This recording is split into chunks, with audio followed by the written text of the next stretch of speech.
Бесік нәрестені бөлуге арналған ағаш төсек.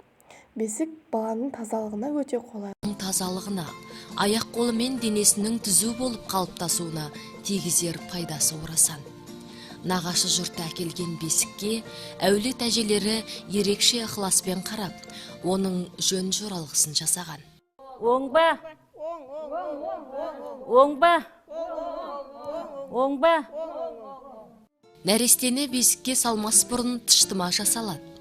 Тәттілерді түбектің ойығынан салып, бесік астынан уыстап алынған тыштымаларды жас бүлдіршіндерге таратады.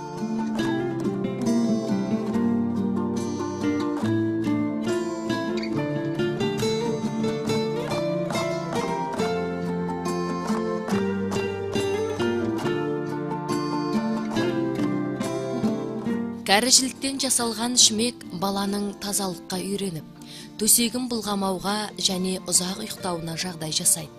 Сәбиді ақ мамығына жатқызған соң, өз атасының шапанын, жібек маталар, ат әбзелдері мен әкесінің зерлі белбауы секілді заттарды бесік үстіне жабады. Бұл бесіктің құрылысы алдыңғы бас бөген, артқы бас бөген. Белағаш, арқалық, арыс, жақтау, жорға, табан, сабау, тікен, тақтай, түбек, шабақ, шүмек. Шүмекті ағаштан шектен де әзірлеуге болады.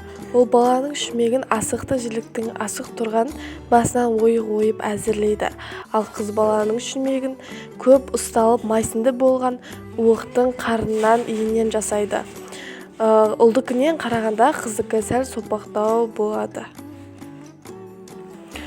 Түбек қыштан көңнен күйдірілген саз балшықтан немесе мұз қаңылтырдан әзірленеді.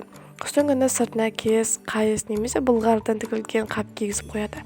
Түбектің түбіне сәл күл сеуіп қолданады.